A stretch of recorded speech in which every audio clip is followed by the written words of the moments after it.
High foodies, আসসালামু আলাইকুম। Welcome back to my channel. গরম পানিতে রুটি দিয়ে কখনো কি এই রেসিপিটা ট্রাই করে দেখেছেন? রেসিপিটা একদমই নতুন, আমি আপনাদের সাথে আজকে শেয়ার করছি। আর বানানো তো একদমই সহজ আর ঝটপট, যে কেউ বানিয়ে নিতে পারবে। আর এত বেশি মজার যে ছোট থেকে বড় সবাই অনেক পছন্দ করবে। সাথে তো একটা স্পেশাল সস তো রয়েছেই নাস্তাটি সার্ভ করার জন্য। তো চলুন কীভাবে নাস্তাটি খুব সহজে বানিয়ে নেওয়া যায় দেখে নিই। নাস্তাটি তৈরি করার জন্য প্রথমে একটা মিক্সিং বোলের মধ্যে নিয়ে নিচ্ছি 1 কাপ পরিমাণ আটা। আপনারা এখানে আটা অথবা ময়দা যে কোনোটা ব্যবহার করতে পারেন।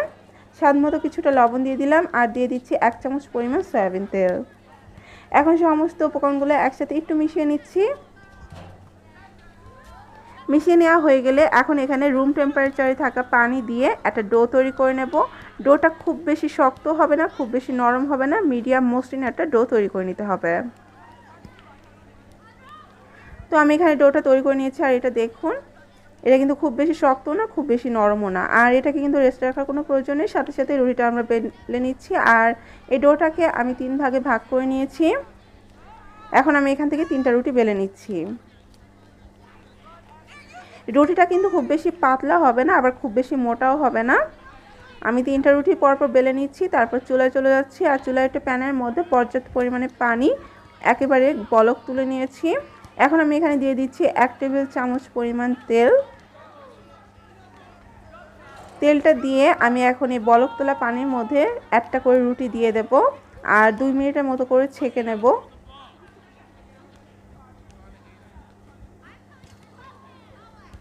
তেলটা দেওয়ার কারণে রুটির মধ্যে কিন্তু কোনো স্টিকি ভাব আসবে না, এটা অনেক ঝরঝরে থাকবে। তো রুটিটা দিয়ে উল্টে পাল্টে আমি এটাকে জাস্ট 2 মিনিটের মতো কুক করব। 2 মিনিটের মধ্যে কিন্তু রুটিটা একদম সিদ্ধ হয়ে যাবে। এই নাস্তাটি ছোট থেকে বড় সবাই কিন্তু অনেক পছন্দ করবে। আর অনেক সময় দেখা যায় বাচ্চারা কিন্তু রুটি খেতে চায় না, একটু ভিন্ন রকম কিছু খেতে চায় বা টিফিনে ভিন্ন কিছু চায়, তখন কিন্তু এইভাবে নিজেদের জন্য রুটি করে আর সেখান থেকে একটা রুটি বাঁচিয়ে এইভাবে বাচ্চাদেরকে বানিয়ে দিতে পারবেন খুবই ইজি ওয়েতে। আপনার কোনো ঝামেলাই হবে না আর বাচ্চারাও অনেক খুশি হয়ে যাবে। তো আমি একইভাবে সবগুলো রুটি এইভাবে ছেঁকে নিচ্ছি। আর অবশ্যই চুলার আঁচটা হাই ফ্লেমে থাকবে। আর রুটিটাকে কিন্তু তুলে একটা স্ট্যান্ডারে রেখে দেবেন যাতে করে বাড়তি পানিটা ঝরে যেতে পারে।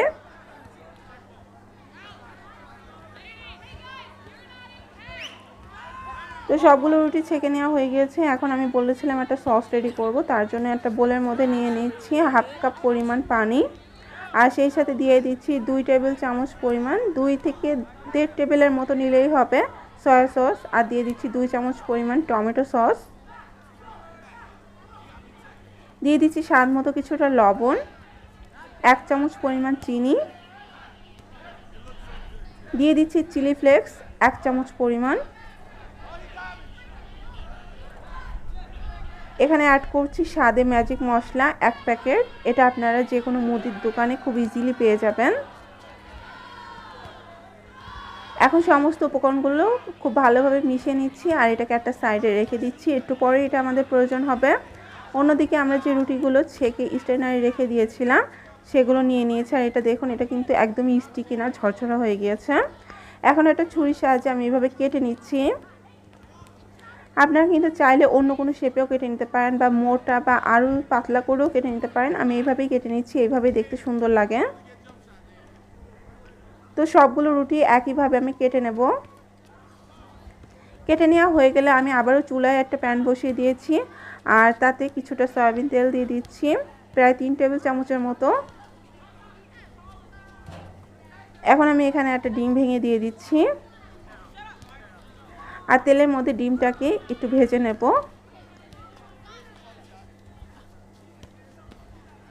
ডিমটা কিন্তু আমাদের ভাজা হয়ে গিয়েছে। এখন ডিমটাকে উঠিয়ে একটা সাইডে রেখে দিচ্ছি।